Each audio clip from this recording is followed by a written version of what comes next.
Olá, eu sou Vanessa Luz e hoje vamos dar início ao capítulo 5 da Biologia da Crença. Vamos lá. Biologia e crença. Em 1952, um médico inglês chamado Albert Mason cometeu um erro. Foi, porém, um erro que o levou à glória e à fama científica. Estava tratando, por meio da hipnose, um adolescente de 15 anos que tinha problemas de verrugas.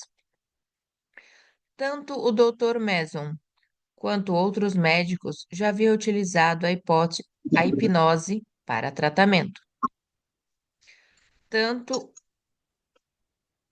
mas esse paciente era um caso especial. Sua pele se parecia mais com a de um elefante do que com a de um ser humano, com exceção da região do tórax, que era normal. Na primeira sessão, Mason se concentrou no braço do rapaz, induziu-o ao estado de transe hipnótico e lhe disse que seu braço seria curado e que passaria a ter a pele normal e saudável. O paciente retornou uma semana depois e o médico ficou satisfeito ao ver que os resultados eram excelentes. A pele do braço do garoto estava normal. Mas quando conversou com o cirurgião que havia tentado, sem sucesso, fazer enxertos na pele do paciente, percebeu que havia cometido um erro médico. O cirurgião quis ver o rapaz e ficou muito surpreso com o resultado.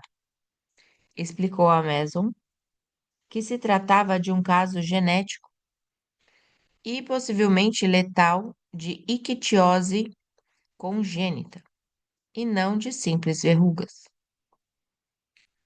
Eliminando os sintomas utilizando apenas o poder da mente. Mason e o rapaz fizeram algo considerado impossível na época.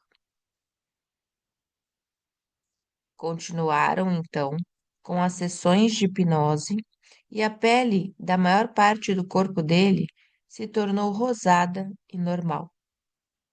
O rapaz, que era vítima de piadas e provocações na escola por causa da aparência de sua pele, passou a então ter vida normal. Quando Mason descreveu seu tratamento para a ictiose em seu artigo para o British Medical Journal em 1952, o assunto se tornou a sensação do momento. Mason, 1952. A mídia passou a assediá-lo e sua sala de espera se encheu de pacientes com ictiose, que até aquele momento ninguém havia conseguido curar. No entanto, algo estranho aconteceu. Mason tentou o mesmo método em diversos pacientes, mas jamais conseguiu obter o mesmo efeito. Concluiu que o problema estava nele mesmo e em suas crenças sobre o tratamento. Não conseguia ter com novos pacientes a mesma postura tranquila de quem pensava estar tratando um simples caso de verrugas. Agora, sabia que se tratava de pessoas com uma doença congênita e incurável. Tentou ainda durante um bom tempo manter uma postura otimista diante dos prognósticos, mas um dia confessou em uma entrevista para o Discovery Health Channel: eu apenas fingia que estava tudo bem. 2003. Como a mente consegue ser mais forte que a programação genética? Como a simples crença de Mason pode afetar o resultado do tratamento? A nova biologia tem algumas respostas para essas perguntas. Vimos no capítulo anterior que matéria e energia estão interligadas. A conclusão lógica é que a mente, energia, e o corpo, matéria, têm constituição semelhante, embora a medicina ocidental venha tentando tratar as duas separadamente há séculos. No século XVII, René Descartes negou o conceito de que a mente tenha influência sobre o corpo. Afirmou que o corpo físico é composto de material denso e a mente de uma substância ainda não identificada, porém imaterial. Como não conseguiu identificar a natureza da mente, resolveu deixar o assunto de lado e o mundo continuou com uma questão filosófica não resolvida. Se a matéria só pode ser afetada por matéria, como uma mente não material pode estar conectada a um corpo denso? A questão de Descartes acabou sendo definida popularmente como o fantasma na máquina, A Ghost in the Machine, em um livro de Gilbert Ryle, publicado 50 anos atrás, chamado The Concept of Mind, Ryle, 1949, o conceito da mente. A biomedicina tradicional, baseada em um universo de matéria puramente física e em conceitos newtonianos, concordava com a teoria de Descartes sobre a divisão mente-corpo. Em termos médicos, é muito mais simples consertar um corpo mecânico sem ter de pensar na incômoda figura de um fantasma. A realidade de um universo quântico retoma conceitos que Descartes refutou. Sim, a mente, energia, emana do corpo físico exatamente como ele pensava. A nova compreensão da mecânica do universo, porém, mostra como o corpo físico pode ser afetado pela mente não material. Pensamentos que são a energia da mente influenciam diretamente,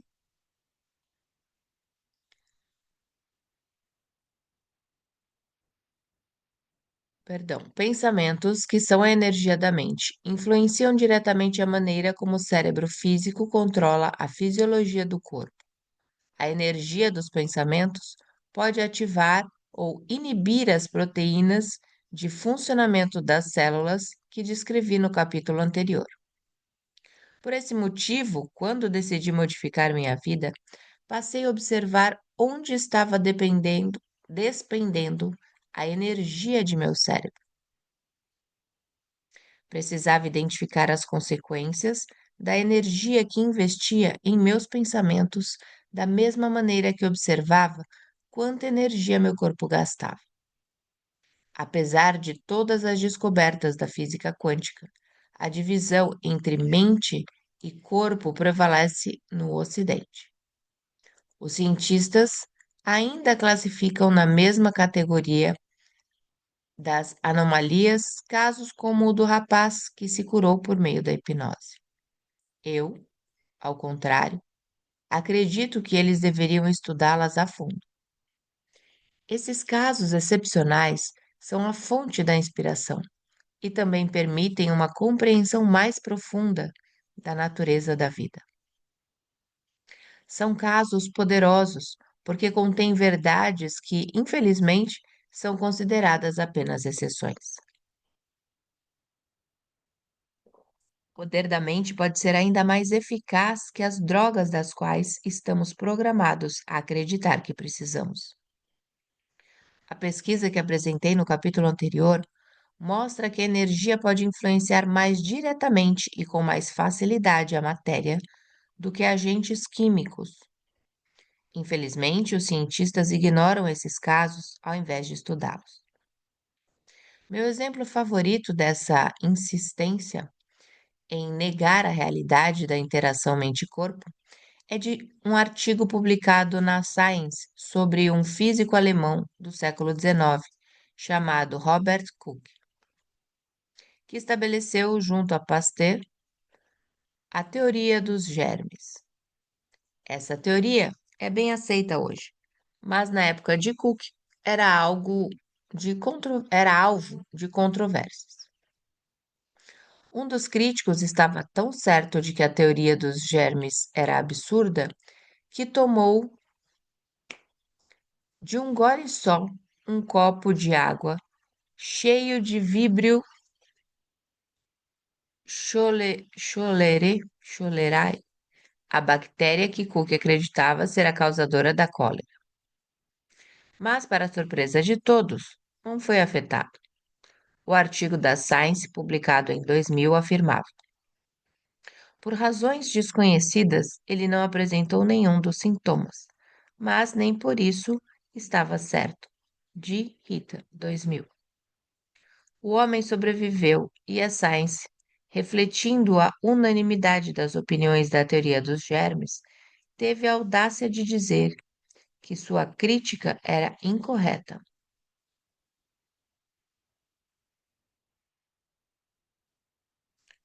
Se todos sabem que essa bactéria é causadora da cólera e o cientista demonstrou não ser afetado por ela, como ele poderia estar errado? Ao invés de tentar descobrir por que ele não apresentou os sintomas, os cientistas simplesmente ignoraram a chance de estudar essa e outras exceções às suas teorias. Lembra-se do dogma de que os genes controlam a biologia? Esse é outro exemplo de que os cientistas, cegos pela ânsia de provar apenas a sua verdade, perdem a chance de descobrir outras maiores ainda. O problema é que não pode haver exceções para uma teoria, pois elas provam que a teoria está incorreta. Um exemplo de uma realidade que desafia os conceitos estabelecidos da ciência é uma antiga prática religiosa de caminhar sobre o fogo. Esses seguidores desafiam constantemente os conceitos da ciência, caminhando destemidamente sobre pedaços de carvão em brasa. A temperatura do material e a duração da exposição são mais que suficientes para causar queimaduras severas nas solas dos pés, mas eles saem da experiência ilesos. Antes que você pense que o carvão provavelmente não estava tão quente, saiba que muitas vezes, no mesmo grupo, algumas pessoas que não têm crença suficiente tentam fazer a mesma coisa e sofrem lesões sérias caminhando ao lado daquelas cujos pés se mantêm intactos. Outro exemplo interessante é o do vírus HIV, que se acredita causar a AIDS, pois até agora ninguém conseguiu explicar por que tantos indivíduos infectados com o vírus há décadas não apresentam sintoma algum. E o que dizer dos pacientes terminais de câncer que recuperaram a saúde, livrando-se das consequências da doença? Como essas remissões espontâneas ainda não têm explicação, a ciência simplesmente ignora sua existência. Cura ou saúde espontânea estão fora do quadro padrão de diagnósticos. Porque nem sempre pensar positivo funciona. Antes de falar sobre o incrível poder da mente humana e discutir o que minha pesquisa sobre as células mostrou em termos de redes de energia mente-corpo, quero deixar bem claro: não acredito que o simples ato de pensar positivo possa levar à cura de doenças. E é preciso um pouco mais que isso para controlar nosso corpo e nossa vida. Claro, é importante para a nossa saúde e bem-estar manter a energia da mente sempre positiva e elevar a autoestima, evitando pensamentos negativos que drenem a energia e debilitam o corpo. Porém, o simples fato de pensar positivo não altera a nossa vida. Na verdade, muitas pessoas que tentam pensar positivo e não conseguem acabam ficando ainda mais debilitadas, acreditando que não há mais esperança para a sua vida e que já esgotaram todas as possibilidades e recursos disponíveis. O que elas não entendem é que as subdivisões aparentemente separadas da mente, A consciente e a inconsciente são interdependentes. A mente consciente é a mais criativa e a que gera pensamentos positivos. Já a mente subconsciente é um depósito de reações e de respostas a estímulos derivados dos instintos e das experiências vividas. Mantém, infelizmente, sempre o mesmo padrão habitual, emitindo as mesmas respostas comportamentais ao longo de toda a vida. Quantas vezes você já não se irritou ou perdeu a paciência por razões triviais, como um simples tubo de pasta de dente? Provavelmente lhe ensinaram desde criança a tampá-lo após o uso. Então, quando o encontra destampado, você automaticamente se enfurece. É uma simples resposta de estímulo a um comportamento programado armazenado em sua mente subconsciente. Quando se trata de habilidades de processamento neurológico, a mente subconsciente é milhões de vezes mais forte que a mente consciente. Se os desejos da mente consciente entram em conflito com os programas subconscientes, qual lado você acredita que vencerá? Você pode repetir centenas de vezes afirmações positivas do tipo: as pessoas me amam ou irei me curar do câncer. Se aprendeu, desde criança, que não pode ser amado ou que tem saúde frágil, essas mensagens programadas em sua mente subconsciente vão fazer cair por terra todos os seus esforços para modificar sua vida. Lembra-se daquelas promessas que fazemos a nós mesmos todo ano novo?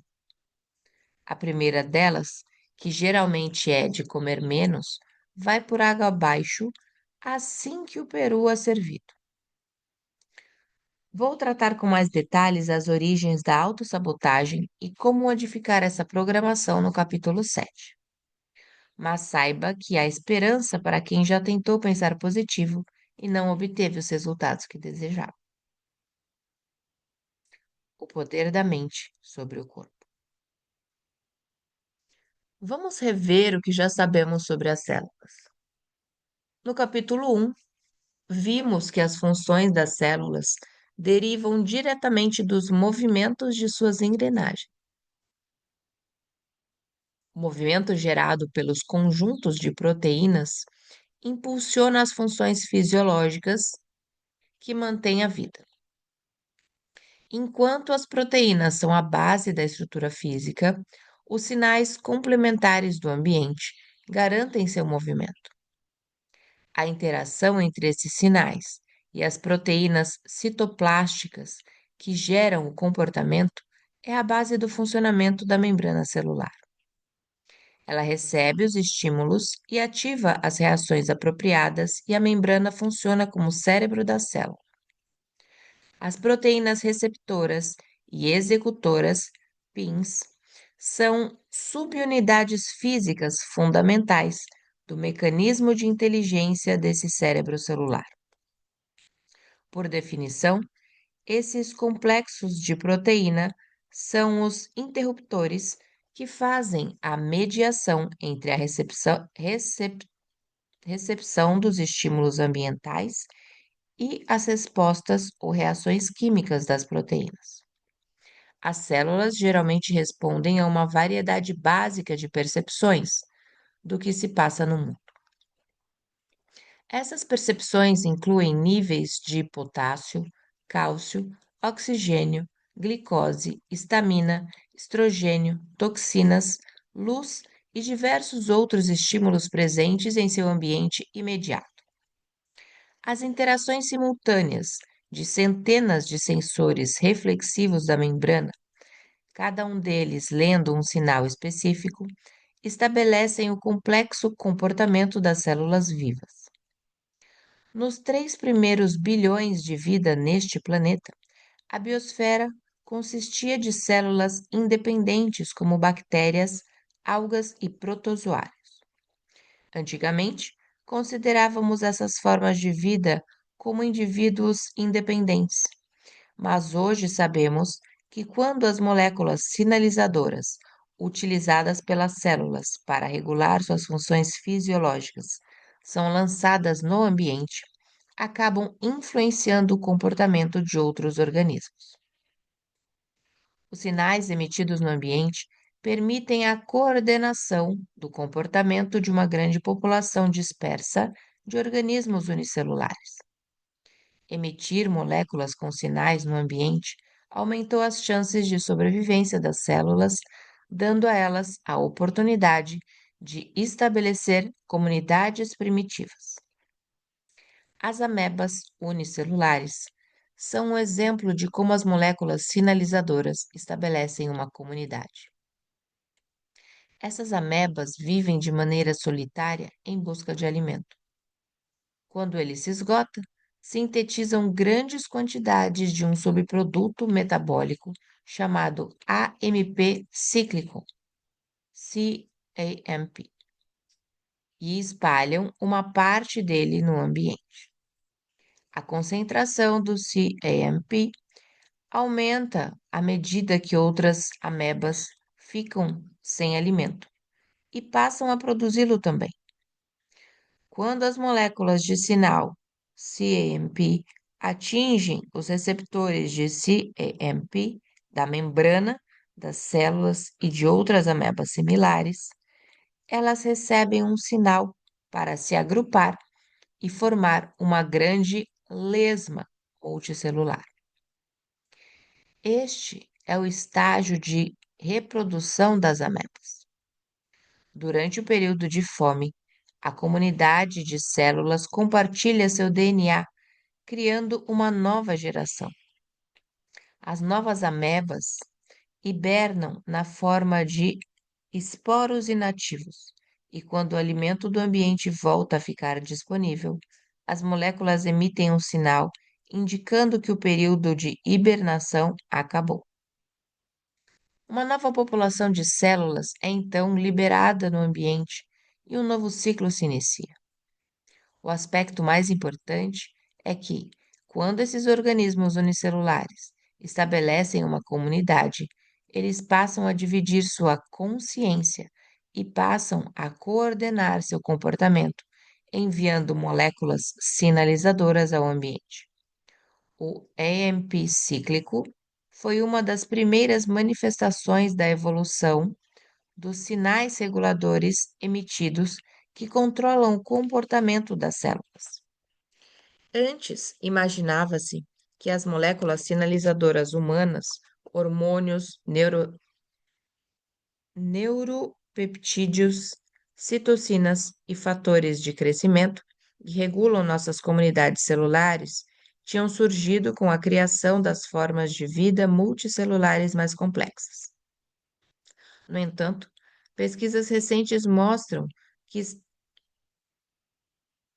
mostram que os organismos unicelulares já utilizavam moléculas sinalizadoras humanas nos primeiros estágios da evolução. Com o tempo, o número de proteínas PIN conscientes nas membranas das células aumentou.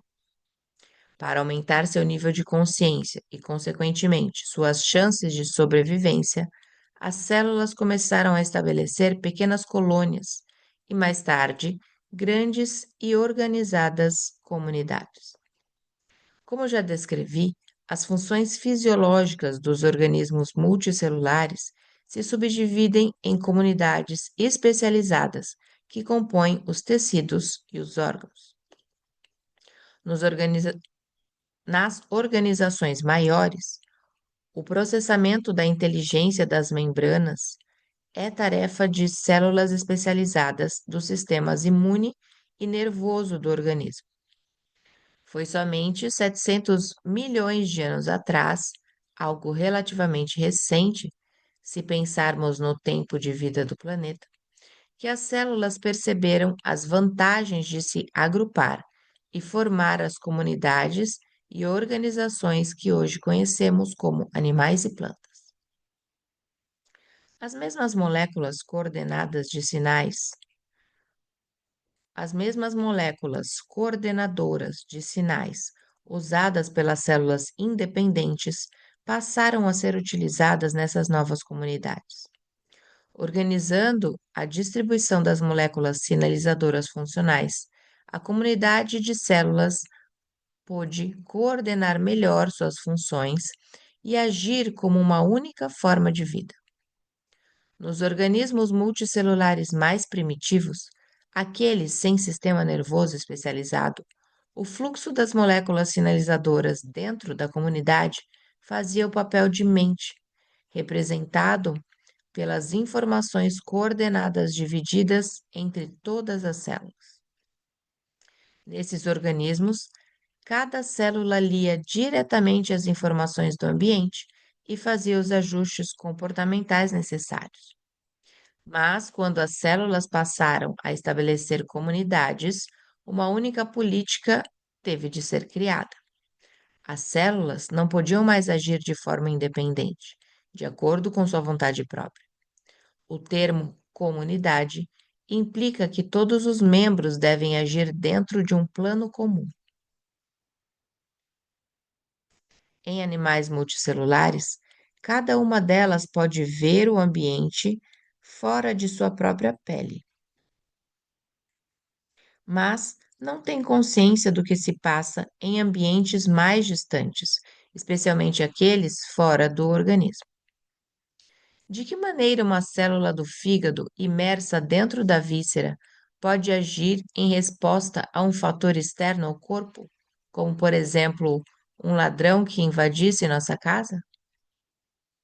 O controle de um sistema tão complexo de comportamento, necessário para garantir a sobrevivência de uma organização multicelular, é tão incorporado por um sistema central, é então incorporado por um sistema central de processamento de informações.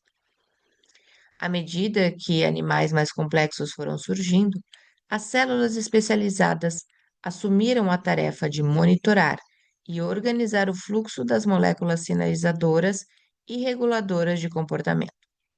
Estabeleceram uma rede nervosa e um processador central de informações chamado cérebro. A função do cérebro é coordenar o diálogo entre as moléculas sinalizadoras dentro da comunidade. O resultado disso é que, em uma comunidade de células, todas elas devem se submeter ao controle de uma autoridade maior. O cérebro controla o comportamento de todas as células do corpo. Isso é algo importante a se considerar antes de acusar a célula dos nossos órgãos e tecidos pelos problemas de saúde que temos. E ficamos por aqui com esse resumo inicial. Se você está gostando, não deixe de deixar o seu comentário.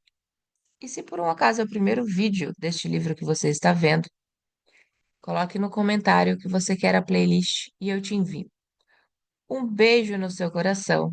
Eu sou Vanessa Luz e nos vemos no próximo dia de leitura.